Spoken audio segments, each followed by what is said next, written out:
Bom, boa tarde a todos, primeiramente, para agradecer ao Christian pelo convite, os parabéns pelo livro, naturalmente. Agradecer por poder participar dessa mesa, que é muito qualificada, agradecer a presença de todos. Bom, antes de mais nada, em situações de crise, sempre uma pressão na sociedade, tem que ter reforma, tem que mudar. Geralmente, a mudança não vai para o problema, vai para o sistema eleitoral, que é mais fácil de mudar, né? Essa situação não é específica do Brasil, na Itália foi a mesma coisa, começa a ter escândalo, no Japão começa a ter escândalo, muda o sistema eleitoral. Mas quais são os nossos problemas? O sistema eleitoral vai resolver os problemas que nós temos? Eu acho que o debate está um pouco vazio de uma análise da relação de causa e efeito.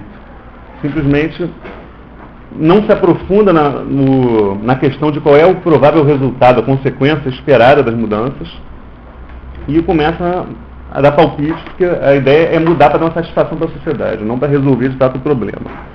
Por exemplo, um problema que não é apontado, corrupção. Temos um problema de corrupção, todo mundo sabe. Mudar o sistema eleitoral vai resolver a corrupção, vai diminuir a corrupção.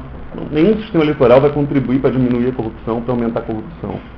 Não existe essa relação. Outra questão, na última revista Dados, o professor Jairo Nicolau falou que no Brasil, usando o banco de dados do Eusébio, ele chegou à conclusão de que no Brasil tem baixo voto retrospectivo. Ou seja, as pessoas não olham tanto para o passado dos candidatos, dos partidos, não analisam o que foi feito no mandato, elas basicamente votam olhando para o que acontece na campanha, curto prazo, imediato. Então não é de se espantar que depois sejam eleitos, as pessoas falam, como é que reelegeram um monte de escândalo? Claro, as pessoas não olharam o que ele fez antes, elas faltaram no passado. Bom, resolver a questão de aumentar o voto retrospectivo. O sistema eleitoral ajuda nisso? Também não interfere. Então, a questão é você ver quais são os problemas e então ver se o remédio que está sendo sugerido vai atacar o foco do problema.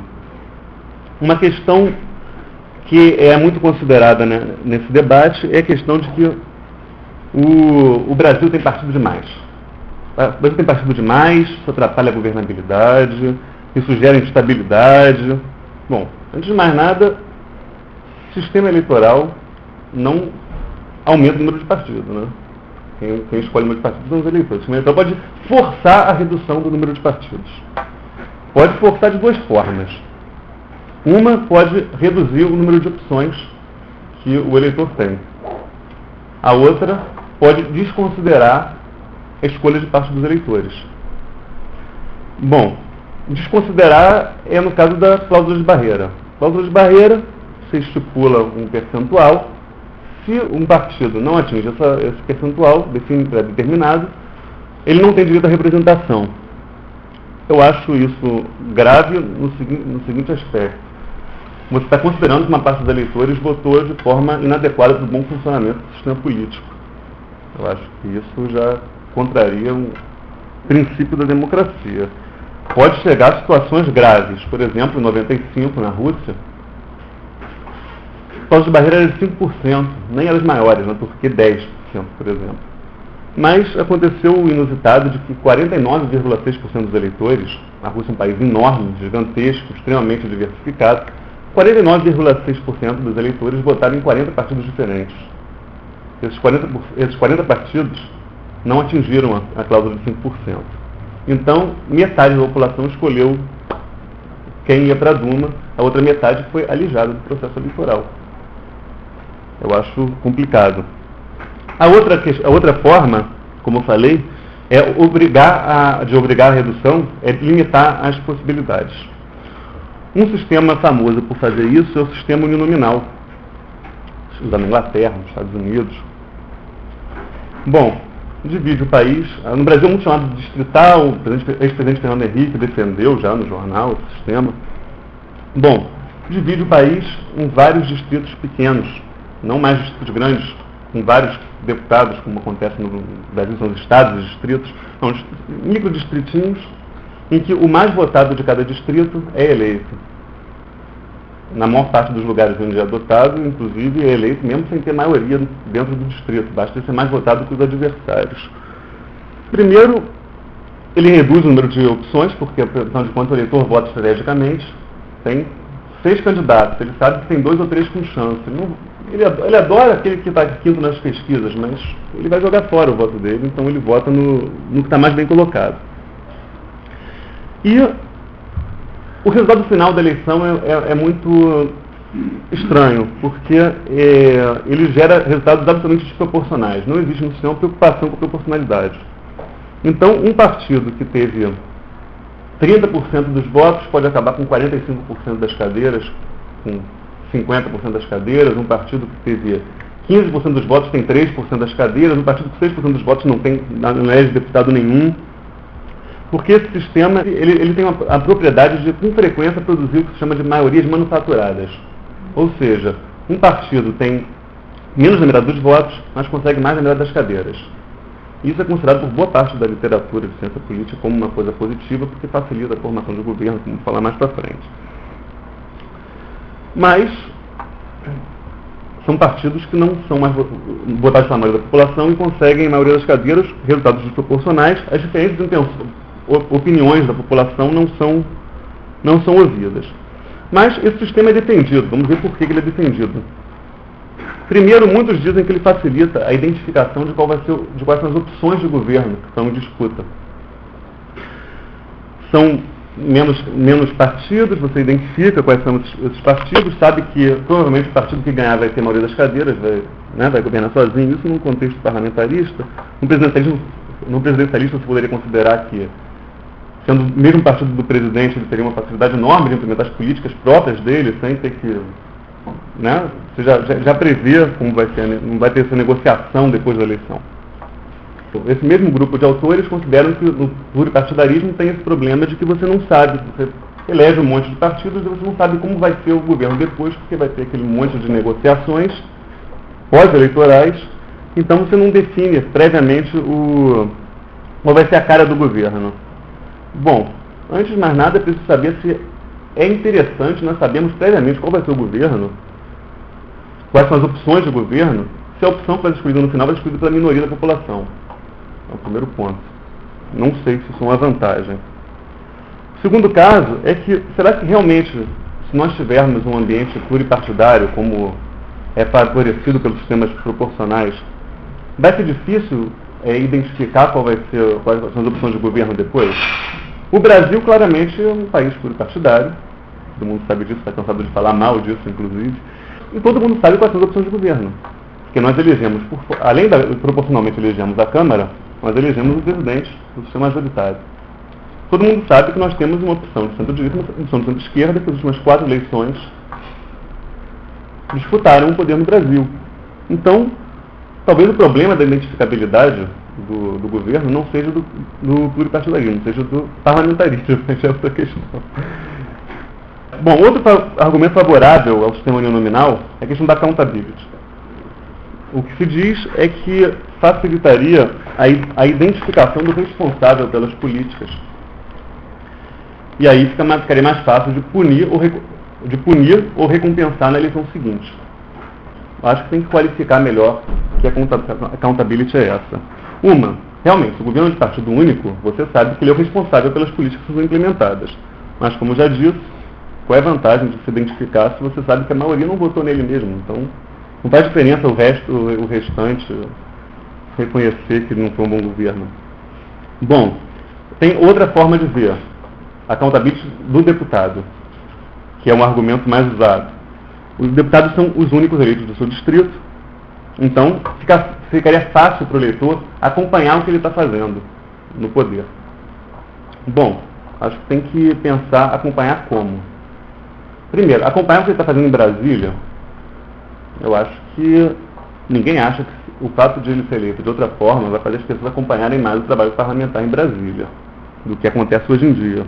Por outro modo, mas não é acompanhar o que ele está fazendo em Brasília, você percebe pela melhoria do seu distrito que ele conseguiu recursos para o seu distrito. É outra forma de você interpretar a accountability.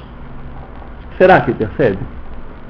As pessoas sabem determinada obra que foi feita, determinada melhoria numa localidade, ela sabe se quem fez aquilo foi o presidente, se foi o governador, se foi o prefeito, se foi o deputado federal, o deputado estadual, o vereador, se foi o senador.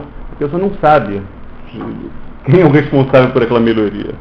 Inclusive, quem estuda clientelismo sabe que a tendência é justamente ela achar que a pessoa que faz o trabalho clientelista na região é responsável por todas as melhorias daquela região. Não. Asfaltou a rua, foi o fulano de tal, que está sempre aqui. Não quer dizer que tenha sido. Né? Então eu acho que mesmo a questão de que melhora o acompanhamento é absolutamente questionável. Outra ideia importante de quem defende o sistema uninominal é que é importante ter a representação localizada do deputado. Eu acho que essa ideia também é problemática, pode ser a minha crítica mais polêmica, mas o deputado fica mais próximo do eleitor com uma representação localizada como?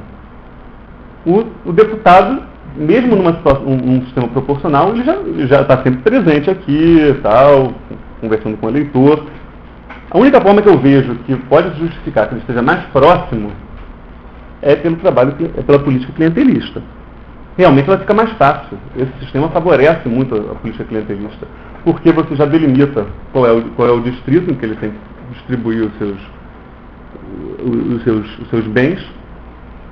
Num sistema como o proporcional, você pode fazer política clientelista, mas sabe que depende do partido, depende da votação dos outros no partido. No sistema uninominal, não. Você foi mais votado que os outros, você está eleito, não interessa se o seu partido é o PT, se ele é o PSP, o PRTB, está no mesmo, a facilidade é igual para se eleger. Então, fazendo o bom trabalho clientelista no seu pequeno distrito, você está eleito.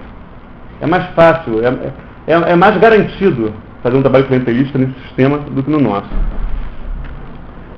Ditas todos os problemas do sistema uninominal, uma alternativa que é muito defendida é a do sistema misto. Ele, teoricamente, ele conseguiria manter a representação local, associando essa representação também à representação proporcional. Seria o melhor dos dois mundos.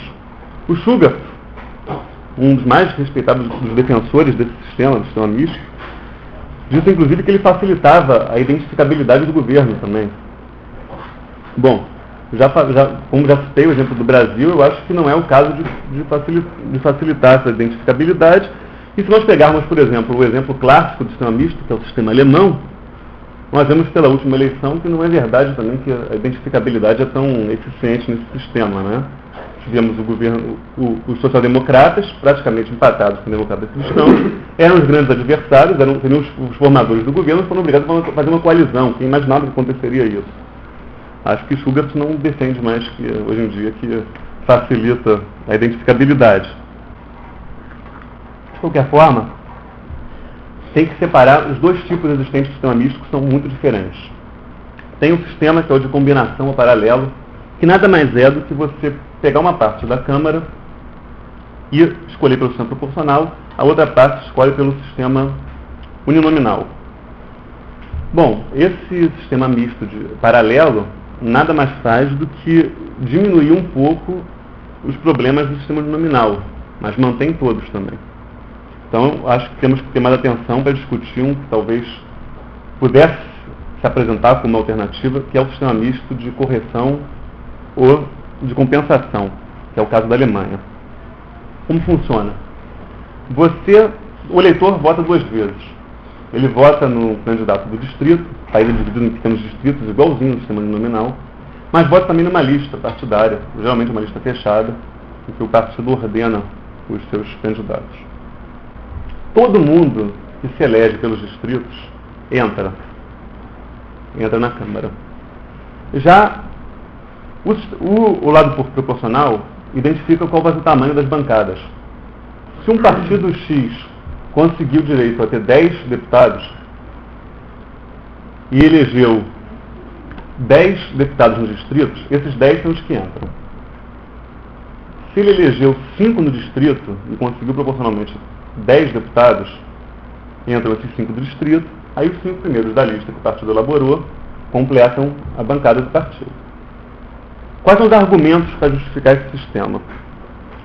Um é que ele fortaleceria os partidos. Acho questionável que ele fortaleça os partidos, uma vez que um candidato pode se eleger por um por qualquer partido. Ele se elegeu no distrito, não interessa a votação do partido. Então, não é verdade que fortalece os partidos. Ele pode se candidatar para um partido pequeno, se ele ganhar no distrito, ele entra. O voto pessoal é fortíssimo. Há um incentivo grande ao clientelismo. Outro argumento, a questão da importância da representação local. Esse já expliquei porque eu acho questionável que seja importante. Por fim, mas pelo menos ele é um sistema proporcional, diferente do outro sistema misto. Também não tanto, ele é proporcional em comparação com o uninominal, em comparação com o outro sistema misto de combinação. Mas, vejamos, se o partido teve 10 deputados no distrito e 10 deputados eleitos proporcionalmente, esses 10 entram. Se ele elege menos deputados no distrito, ele complementa com a lista. E se ele elege mais deputados no distrito do que ele teria direito proporcionalmente?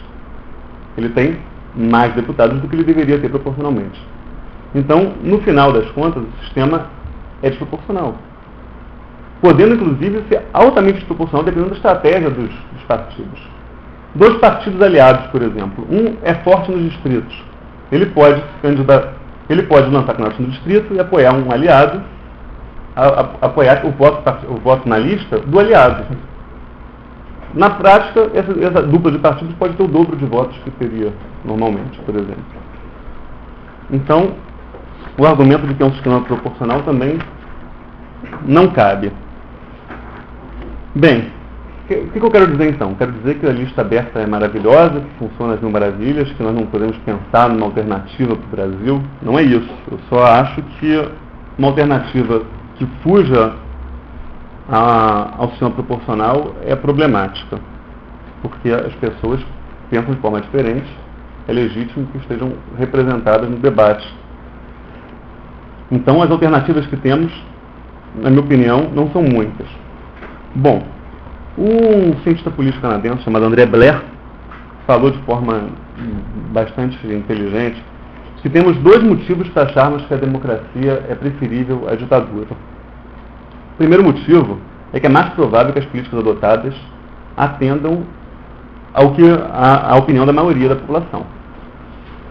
O outro motivo é que o conflito acontece de forma mais pacífica na sociedade.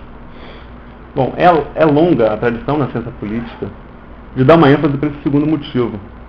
Um argumento elitista de que o importante é que ele pacifica a população. Isso você encontra em Benjamin Constant, você encontra em Schumpeter. A última coisa que esses autores queriam era que a vontade da população estivesse representada do povo. Ele queria que a sociedade transcorresse de forma estável. Acontece que eu acho que o fundamento da democracia está no outro motivo. A vontade da população